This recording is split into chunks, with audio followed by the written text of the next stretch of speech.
Hey,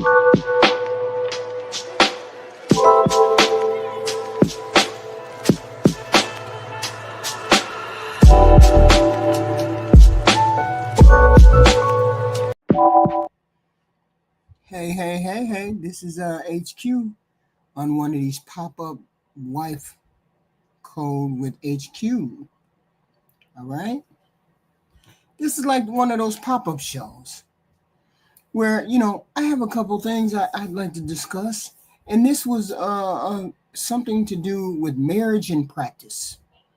And I called it greasing the wheels of a marriage. And I had written down some things that, I thought were important when it came to staying married. Once you're married, you stay married. And I think it's very important that you practice some of these things, right? So my first thing was learn to continuously touch your partner and your spouse. I don't know how many times people get into relationships and they forget that they're supposed to touch their spouse outside of the bedroom. Hold hands, kiss, touch on the head, touch on the neck, on the arm, the shoulders. And a lot of people forget that. A lot of people forget that they're supposed to touch their spouse outside of the bedroom. Hold on, let me turn this off. Okay. And I think that it goes a long way with affection for people wanting to have a more productive relationship. They forget to touch their spouse. And I didn't think about that until today. I was like, wait a minute, I want to do a pop-up show. But some of these things that people know, but they really don't know, to touch their spouse outside of the bedroom. Okay. And the whole point is you want a marriage and a relationship to last. So affection is a very, very, very an extremely component of staying married. Learn to touch your spouse. Learn to be considered in that way. And learn what type of body mechanics that you learn to exhibit with your partner. Do you want your partner to kiss you, touch you, hold you in public? Do you want to be one of those people that withdraws in public? No, I don't want him to touch my hand. I don't want to, you got to figure out what type of spouse you have and then conduct yourself, accordingly. Learn to touch your spouse outside of the bedroom. That's number one. Okay. Number two, become thankful for everything. Learn to say thank you. Sometimes on the simplest things, the most important things. And a lot of people only say thank you when they find themselves getting important gifts, important things. Please learn to say and be thankful whenever you run into something that's unusual or maybe even usual. Surprise your spouse by doing things that they didn't expect you to do. Like, that your job normally is to wash dishes or wash clothes. Sometimes let your spouse, or you do it. If your spouse is supposed to do that, sometimes you do it and surprise them so they don't have to do it. Be thankful for the person every day. Number three, don't be a boring spouse. Now, when I say don't be a boring spouse, what I mean is learn to have interest of your own. Bring that to the marriage. Learn to have interest and make yourself interesting to yourself, not just to your spouse. Make yourself interesting to yourself, because a lot of people just go to work. They don't do anything. They're just a boring person. Nobody wants your relationship to fall into a rut. Don't become too predictable in these relationships. It's a reminder to keep your relationship fresh, fun, connected to each other. Continue dating each other. Try new things, meaningful moments. Surprise your partner every now and then. Leave a note. Call and text. Say, I'm thinking about you. Learn to flirt. Even years into being married, learn to flirt with each other. Have conversations. Real deep conversations. Try activities together and solo. Be playful. Learn to be not so serious and romantic.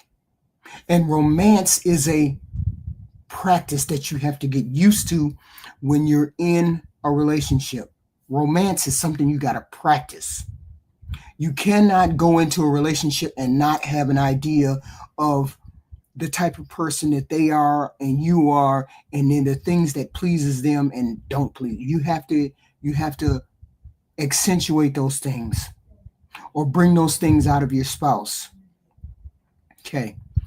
Number 4, both of you guys should know and understand the money. Okay. This is right up there. This is key. This is right up there with trust, communication, and I'll tell you why. Money and the lack of money is one of the major components of why people get a divorce. Not being on the same page when it comes to money, saving, debt leads to a whole bunch of talk, resentment, secrecy, arguments. When both people understand the money, the picture, it's easier to avoid having an argument about money because we both understand the money point. It builds trust. You hear the men on here say, one of us or all of us one of us takes care of the finances. Both of you all need to know exactly where wheels are, exactly where their job is, exactly what funding might or might not be coming into that household. When you're transparent about money, it shows that you're willing to be open and honest about the communication. No surprises, no hidden credit cards, no secret savings. This goes a long way in relationships. And you got to remember that you guys are a team. And a lot of people forget that you're a team. When it comes to splitting those bills, if you pay more than what you have to pay, then it shouldn't be a problem having those bills paid.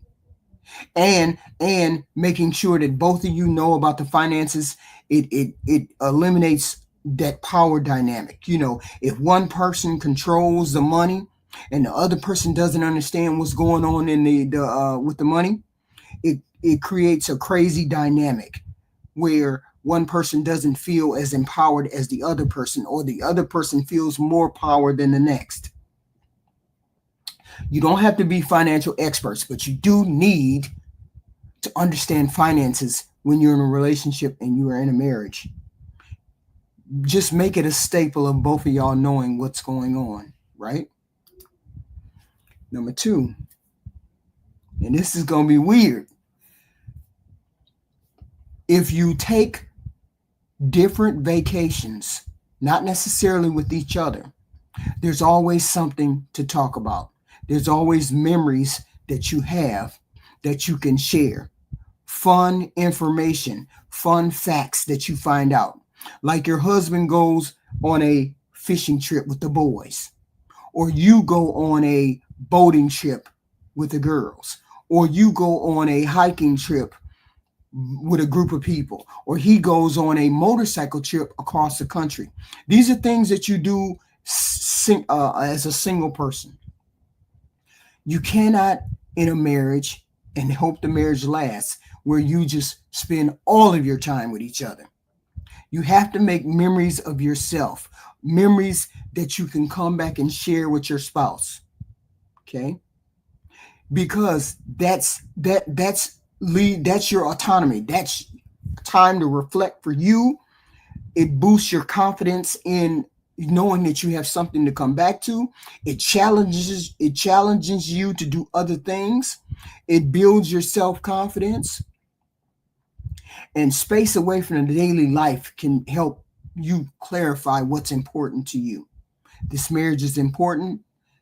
I know what I want. I took a solo trip and I figured out this is exactly what I want. I can't wait to get home. I remember the day my husband passed. I talked to him on the phone, and then he died 2 hours later. What he said to me was, because I was supposed to go, I had to work, and I went to work, and I found out I didn't have to be at work. So I called him on his way, on my way home from work. And I said, I wish I would have came with you, blah, blah, blah. And he told me, I cannot wait to get home to start our life together. He said, I can't wait. He said, I'm going to the funeral and then I'm coming home to you because I can't wait to start our life together. Our life as single, as parent, without kids. This is what he said to me. That was 2 hours before he died. So I'm saying sometimes this gives you clarity when you take solo trips, when you do the things that you want to do, and it gives you clarity about what you want. Self-discovery, spending time alone helps you reconnect with yourself, your thoughts, your goals, your passions, your wants. So I'm saying don't be afraid to take solo trips. You can't always spend time together.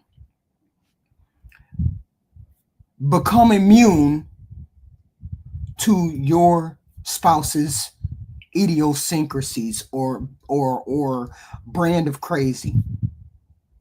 Okay? Become immune to that.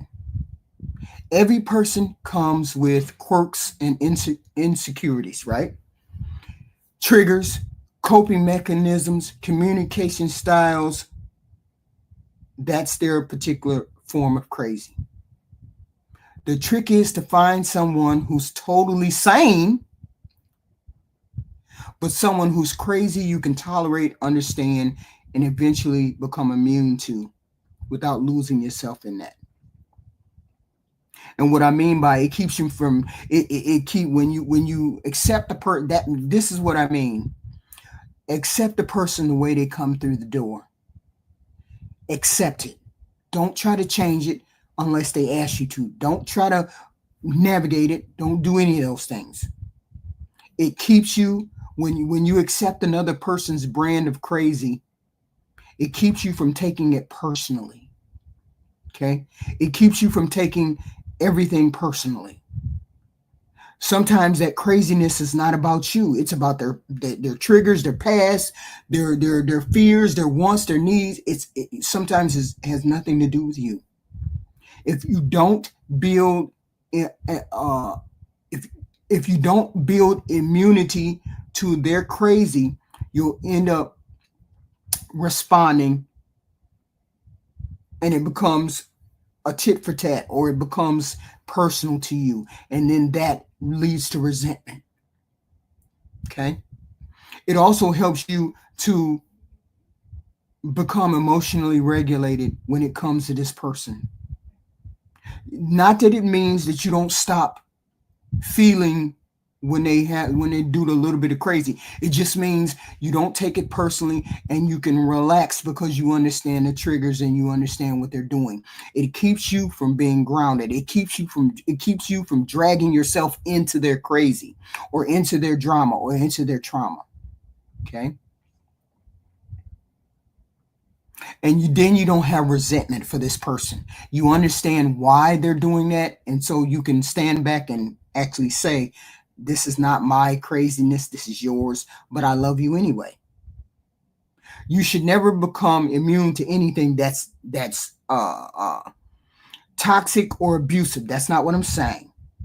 That's not quirky crazy. That's danger wrapped into some craziness.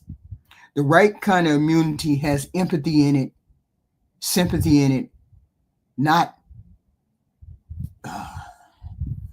self-harm or self-neglect, right?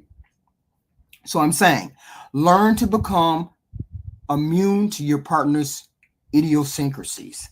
You'll be happier that way. You love them despite those. right? What's this next one? Let me see. Okay. Oh, okay. This is a hard one for people to get to too. You have to allow your partner to you have to allow your partner to the space and the trust to have their own hobbies, their own habits, their own friends. It's hugely important to allow your partner to have space and trust for their own hobbies and their own friends without judgment. You can have a say, but you're not the arbiter or the final say. You have to allow this because it helps this person maintain their own identity when they have their own friends, hobbies, that kind of. A healthy relationship is made of two whole human beings, not two people who are locked in a fight. Hobbies and friends and personal interests are vital to maintaining a self-awareness, a sense of self. And when a person doesn't have any interests outside of a marriage, they begin to get some. And sometimes those are not good ones. You have to build trust. Allowing a person to have their own hobbies and their own friends builds trust in your relationship. When you allow your partner to manage their own life, to censor their own behavior, you're saying, I trust you to make good decisions. And having trust in a relationship is the foundation of a marriage, is the foundation of a relationship. If you don't have trust in a marriage or a relationship, what is there? If you don't allow this person to have their own friends, hobbies, relationships, you're gonna and you do the constant nagging and disapproval, and you try to see who they want to see, and you try to see who they're going to see. It leads to your partner feeling stifled, and eventually they're going to resent this. And it's supposed to be healthy for you to have your own things, your own space, all of that. You should make that determination as to how your space is valued. People need other people to recharge themselves sometimes, experience life, bring new stories and energies back to the relationship. See, I'm one of those people. I have to have outside interest. I have to be able to go to the store or go to the bookstore or go to sewing class or go play pool or go to the movie. I have to have the room to do that on my own without you looking at me and saying, why are you going? Who are you going with? I have to have that freedom in a marriage, in a relationship. Okay. Being able to say, go have fun with your friends shows a level of maturity without the jealousy and the suspicion. Okay. Nobody wants to have a jealous spouse. Nobody wants a suspicious spouse. So you have to give your partner that room in order to be themselves and to experience things on their own, because they're individual, autonomous people. So you have to do that. Otherwise, that person will never grow. Okay. Allow your spouse or don't censor. No. Allow your spouse to see their family however they see fit. Don't ever stand in the way of your spouse going to see their family. Telling your spouse not to see their family, I guarantee you your relationship will not last if you do that.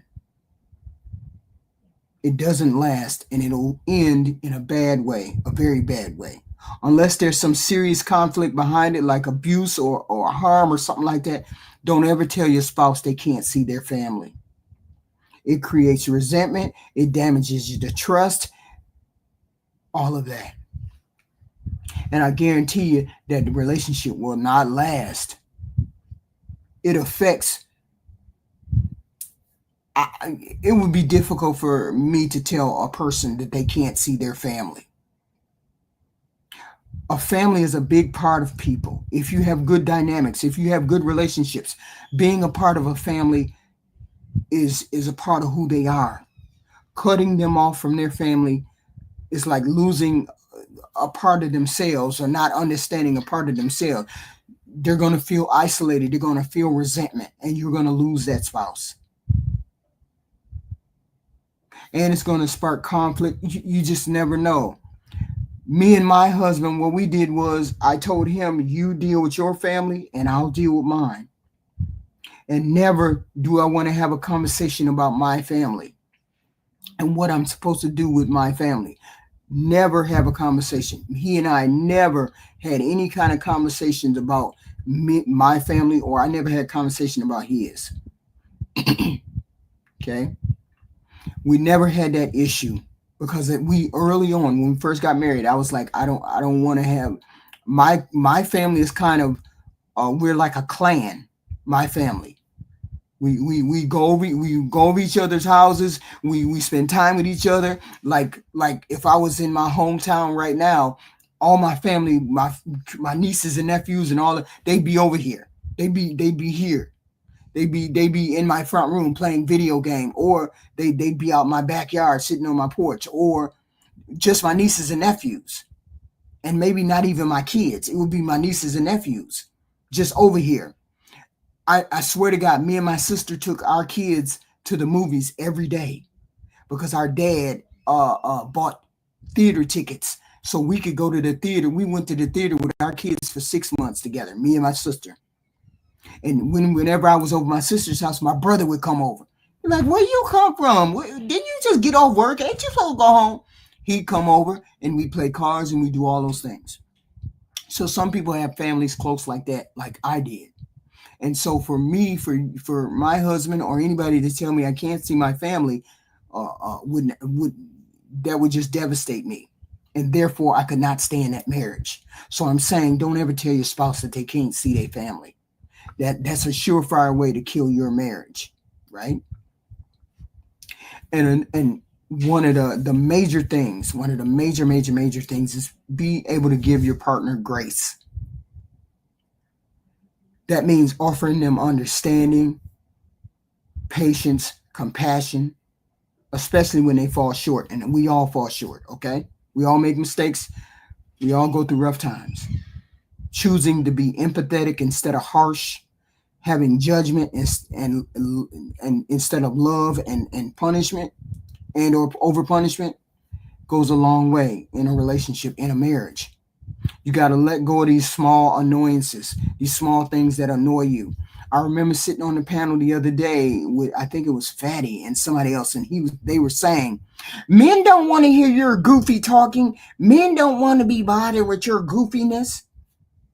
And I was like, do men really resent women when they start showing their idiosyncrasies? Do men really resent women when they're being themselves? That's like not giving the woman space to be herself. That's like not giving the woman grace to be herself. How do you all expect to have a relationship if you can't give your spouse grace?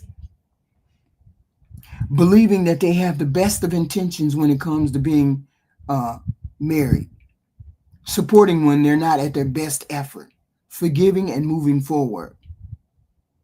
This is what I mean by greasing the wheels of your relationship.